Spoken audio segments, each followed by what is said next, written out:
First of all, I want to thank you for coming and letting me present today. It's an honor to always speak for the College of Business.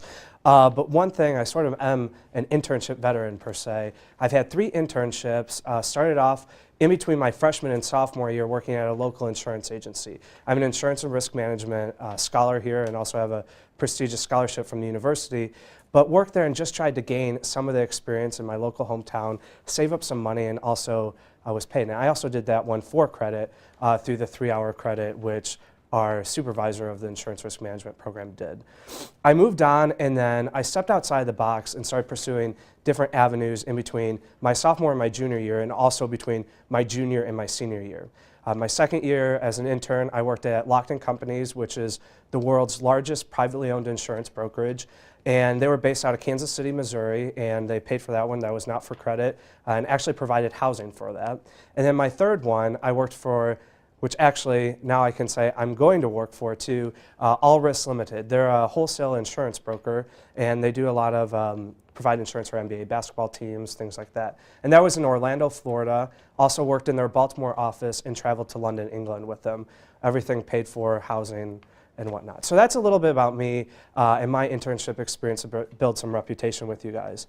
You know, honestly, what do I think the best thing about the internship program is getting the money to pay for, you know, your next semester at school. I think that's something that right now with the economy as is always on our mind. And we look at this and we're saying, oh, we're competing against all this top talent among all these universities across the nation. I mean, based or not, we're competing against Harvard, Yale graduates at some of these top companies. So we need to find and build the experience. It just doesn't appear out of nowhere. So start small, start with somewhere that you know a family member or something, and then branch your way up. Also, I also think I always relate finding an internship to sort of finding a college. When we all looked as seniors in high school, we selected a couple universities that were definitely in the grasp that we knew we could get into. And then we selected some really, really good schools that we didn't know if we could get into, but we were going to try as hard as we can.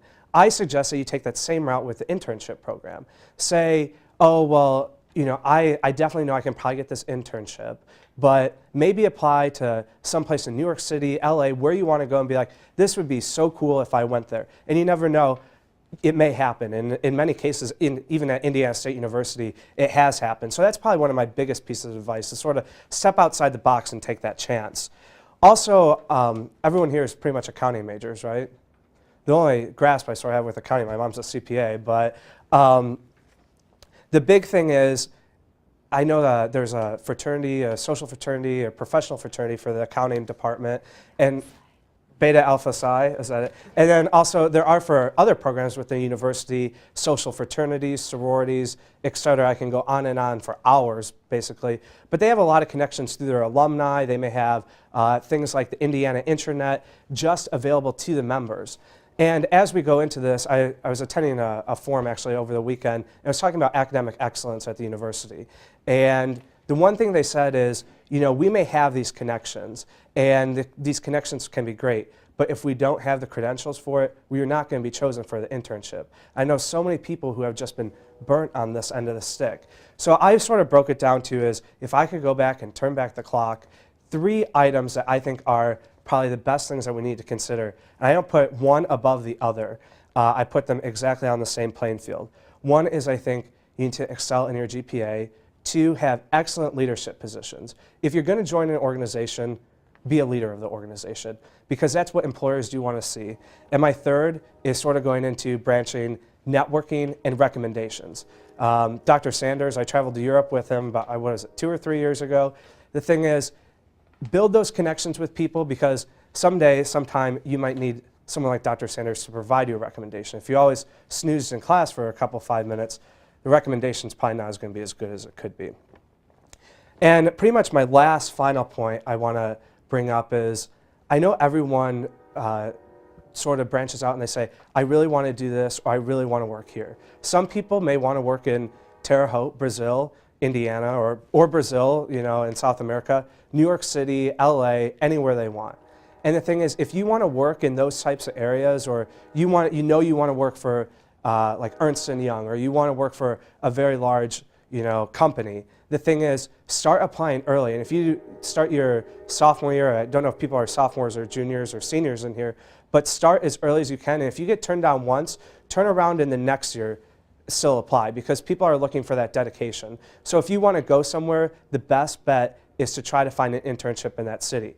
Because like I did, I'm working for a place I interned with in Orlando, Florida, and it's a great opportunity, but you need to build that connection, and it's going to be so much easier to move to that city.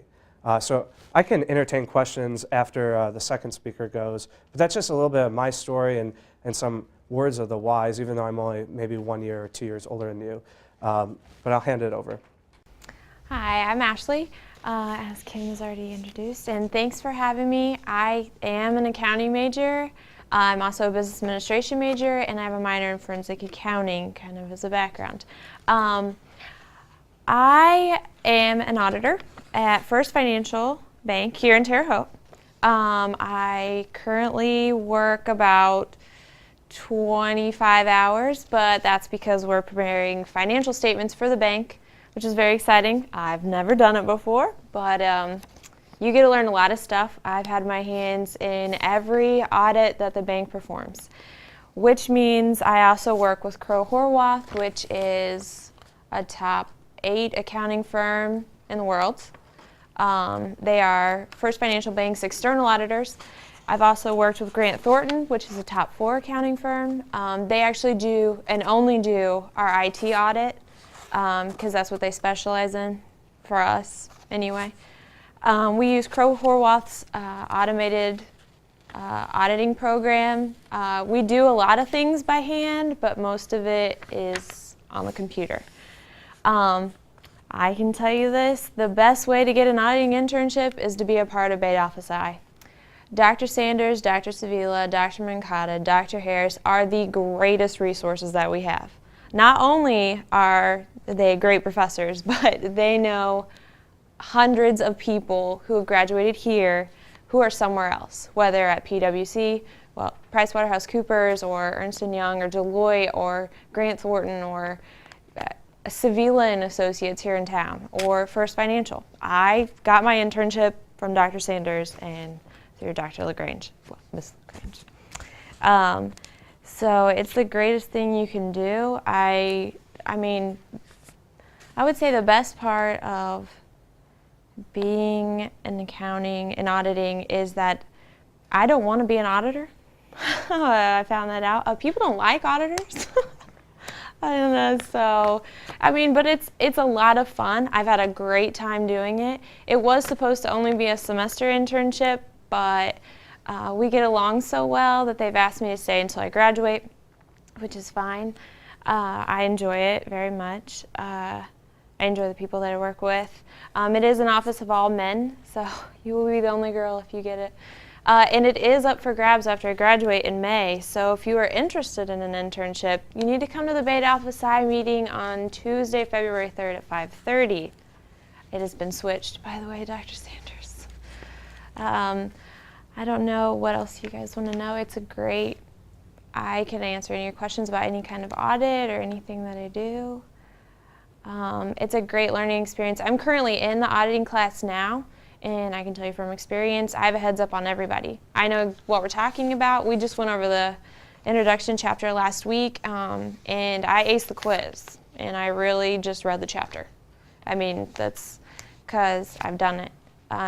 So that gives you a heads up on everybody else. I know that's really beneficial in class, you can relate it. Now auditing is more theory-based than actual on-the-job, so on-the-job is completely different than what you learn in class. And the examples aren't so easy as they are in class. They're really different. So it really helps you out comparison-wise on getting that real-world experience and comparing it in class. I'll just add to your comments a little bit is when you're trying to find a career, also trying to find an internship is very similar. So tell a family member, tell a friend, tell anybody, because as we all know, unfortunately, the snowball effect can work. It can work to our disadvantage, but can also work to our advantage. So if you're out there saying, I'm looking for an internship in Indianapolis, and say, Brad Abbott says, oh, tells a family member or tells an alumni of his fraternity or some type of organization he is, and it's going to snowball, and people are going to send, you may not know it, but people are going to send emails for you, or just say, hey, I know a friend who's trying to find an internship, do you know something? Before you know it, you could have something in your email box. So get your name out there, always provide people with a resume, and have it to the level where you can just switch the objective, proofread it, add a couple things to fit that need, and just send it out there. My only really big, this is my little piece of advice, I don't really like to give it out, but invest in an electronic signature for your cover letters, because when people start searching through cover letters or resumes, formatting really makes a difference. Format your resume so it looks totally different than anybody else's, because it's going to catch someone's eye. But everything she said is true. I know you sit through a lot of these presentations and sometimes you guess and say, oh, that's not going to happen. It does happen. I formatted a website my freshman year as part of the new technology. The people at the insurance agency didn't know how to do it. So everything that Kim is saying is 100% correct. And just so you know, a lot of accounting internships do count for credit. I didn't take mine as credit because I am a double major and I took the forensic classes, which I suggest highly. And so you could have, and Dr. Sanders did offer it to me, but when I started it, I was also a non-for-profit, so I had 18 hours, so I didn't need it for credit. So I think that's it. Are there any questions that we can ask? Or answer, not ask? No question. I, of course, have a question. Oh, sure. No one else does. I'd like to hear from both of you. What surprised you when you got into the workplace? Not necessarily about the work that you do, but the culture of the organization, or how does the real world differ from college? What were some real surprises that you experienced? I have a pretty funny answer to that, actually. This Indiana State University and the College of Business, if you think it's not a good university, it is. I would compete it to any other program across the nation. And we know the coursework. We do the same thing as Purdue, Indiana University. We're accredited the same way. But the big thing is, what we really don't learn is when the copy machine breaks down for 20 minutes, you got to wait there. Or when the computers go down for 20 minutes, you need to do that. And that's the biggest thing I had to adjust to, is those aren't the things that you just learn, or, when the coffee filter goes out, you replace it. And maybe I didn't learn that, but other interns did. So you need to be respectful and know going into the environment, that generational gaps that exist. And it basically, you could be working with people like your parents or your grandparents. You could be working with anybody. And that's a big thing that you need to adjust to. It really wasn't a hard time for me, but it's probably one of those experiences I wasn't prepared for. I would say the greatest thing, the difference, I guess, that I became aware of is accountants have a bad name as being introverted and not really that sociable and really kind of boring and just sit in your little office and you don't do anything. That is so not true. Not true at all. I've probably met 20 accountants in the last, 4 months, and they're so fun.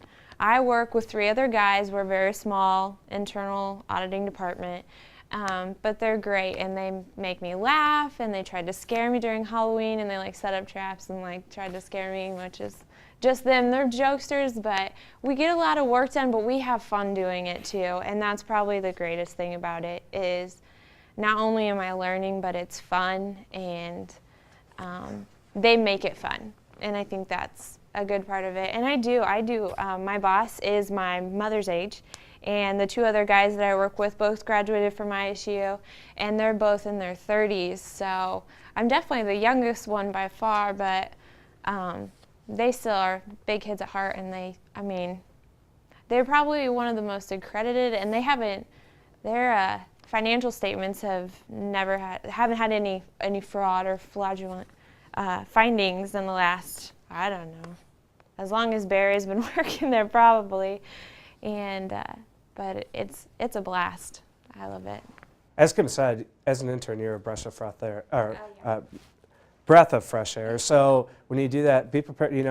People are going to joke around with you whenever somebody works in there, and you need to develop a thick skin when you go into the environment, and know that as a young professional entering the work environment, you're going to be required to go to things like happy hours, to go to conventions. You're going to have to travel. You're going to have to work more than 8 hours a day. You might have to work 12 to 14, especially when you're trying to make a better name for yourself for an interview.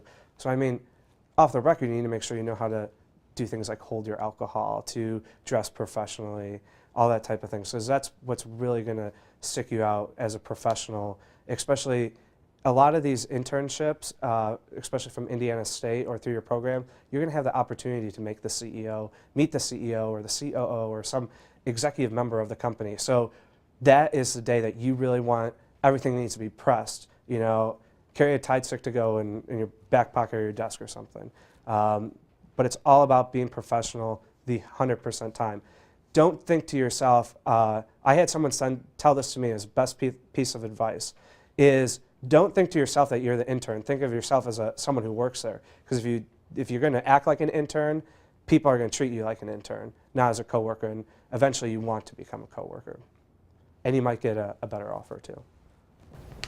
Well, that brings up another question I had. You both referred to the fact that you're the youngest in the workplace when you are an intern.